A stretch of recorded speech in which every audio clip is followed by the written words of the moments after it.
Robert Dahl was an American political scientist who lived from 1915 to 2014. In his work Polyarchy, which was published in 1971, he argues that all political systems may be placed along two dimensions: contestation and inclusiveness. He defines contestation as, quote, the degree to which institutions are openly available, publicly employed, and fully guaranteed to at least some members of the political system who wish to contest the conduct of the government. A few ways to think about this, to kind of put it in more daily terms or daily language. You might think about this as how many political parties are allowed to compete in a particular political system, or how often are large protests allowed to occur in a particular country. These are the kind of things that indicate contestation in a political system. Can people contest or oppose or go against the government? Inclusiveness is defined as, quote, the proportion of the population entitled to participate on a more or less equal plane in controlling and contesting the conduct of the government. A good, easy way to think about this is what percent of the population is allowed to vote? So who can vote? Political systems that have very low levels of contestation are known as hegemonies. So if you look at the graph in Dahl's work, these bottom two corners here, he terms them closed hegemonies and inclusive hegemonies.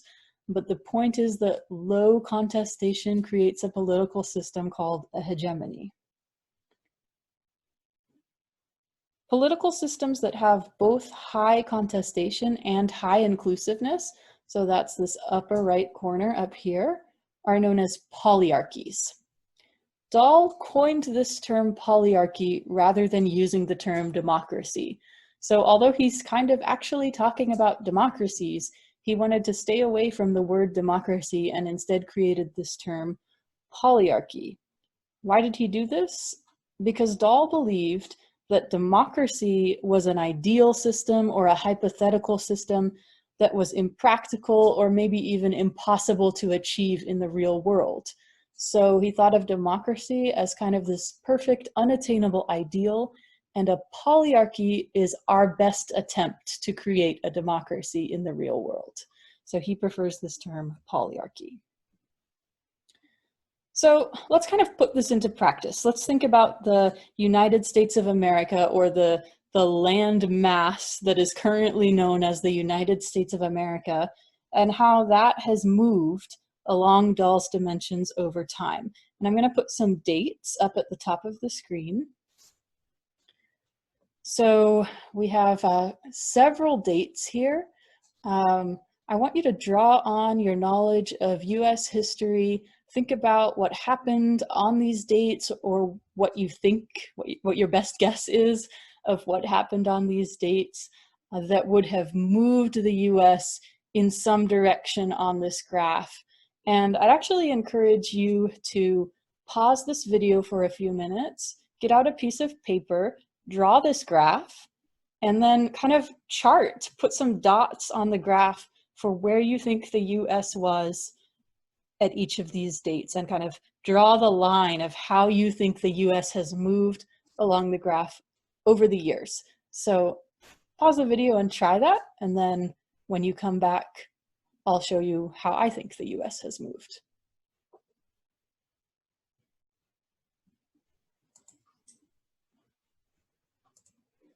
All right, so now that you've hopefully tried on your own to move the US around the graph, let me talk about how I think about the US having moved along the graph. So let's start with pre-1607. So we're talking about kind of ancient history here in the US prior to European invasion of the United States. So what was happening in the area we call the US at that time?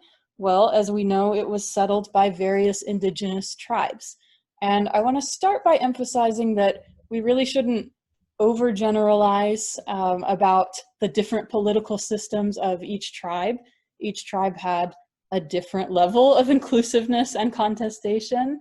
And there's also perhaps an argument to be made that we shouldn't be putting Native American indigenous tribes on this graph. But I think it's an interesting exercise to think about. So I'm going to go ahead and talk about it a little bit. So while I don't want to overgeneralize, many indigenous tribes relied on a system of elders for making decisions. So the oldest, most senior members of the tribe would help make decisions for the tribe. In the US, many indigenous tribes were inclusive of women. So female elders were just as important as male elders in the tribe. Again, not all, but many were. And additionally, one thing to note is the existence of the Iroquois League, which was basically a confederacy of 5 and then later 6 Native American tribes in the area that we now know as New York State. And these tribes formed a league and made decisions together. And it has been labeled by some as one of the world's oldest participatory democracies. So the reason I bring these things up is because I actually think that prior to invasion of Europeans, the US was not totally a closed hegemony, or at least maybe the best way to say this is, in the majority of indigenous tribes, the political system that existed was not a closed hegemony. Now, again, we don't want to overgeneralize. Certainly it depended on the individual tribes. But the point I want to make is that in 1607, we see the US shift to have less inclusiveness and less contestation with the invasion and settlement of Europeans. Why is this the case? This is the case because the colonies were subjects of the king. So in 1607, the first colony, this is Jamestown Colony, was created by English settlers. They were subjects of King James I, and they did not have any representation in that government. So we all know the catchphrase, no taxation without representation. There was absolutely no inclusiveness in the monarchy system, and no contestation either. If you wanted to contest the king, you risked getting your head chopped off. So we definitely see a shift towards less inclusiveness and less contestation as European settlers arrive. So what happens in 1776? This is when we have the Declaration of Independence, and in the following year, 1777, the existence of the Articles of Confederation. This results in a very large jump in contestation as the US moves from being part of a monarchy to being a republic where we have elected officials and people have a say in their government and in their leader. Additionally, there's a small jump in inclusiveness because at this point, white landed males are included and allowed to vote in the system.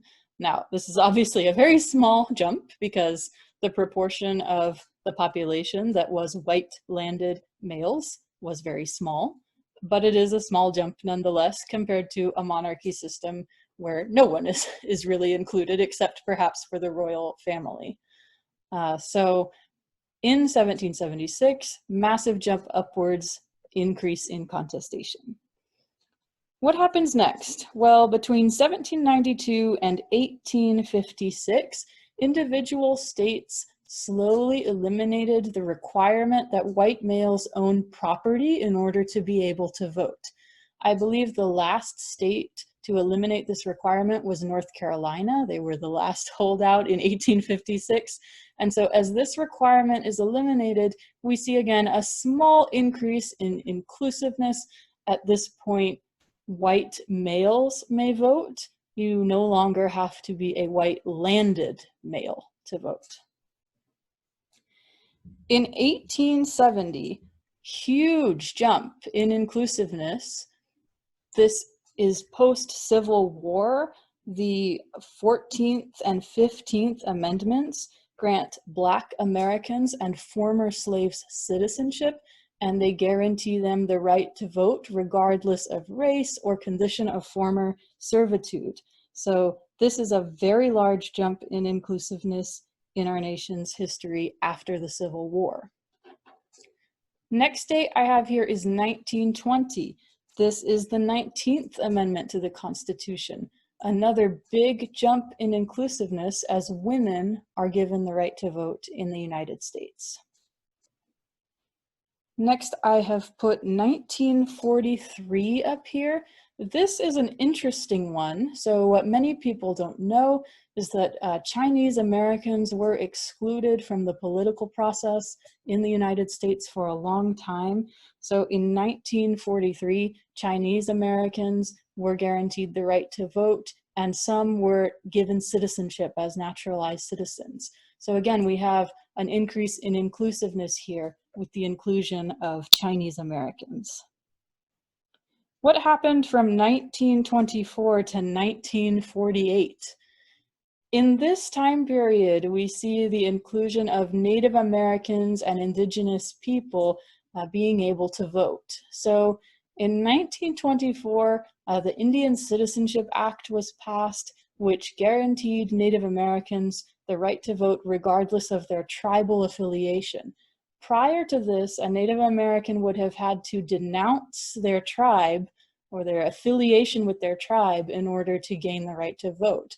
So in 1924, Native Americans are able to retain tribal affiliation and vote in US elections. Now, why is there a range all the way to 1948? Because two states, New Mexico and Arizona, that have very large Native American populations held out on this law and essentially refused to abide by it all the way until 1948. So although the law was passed, it did not really go into effect fully until 1948. So again, an increase in inclusiveness as Indigenous people in the US are allowed to vote. Next, we have 1965. This is when the Voting Rights Act was passed as part of the civil rights movement.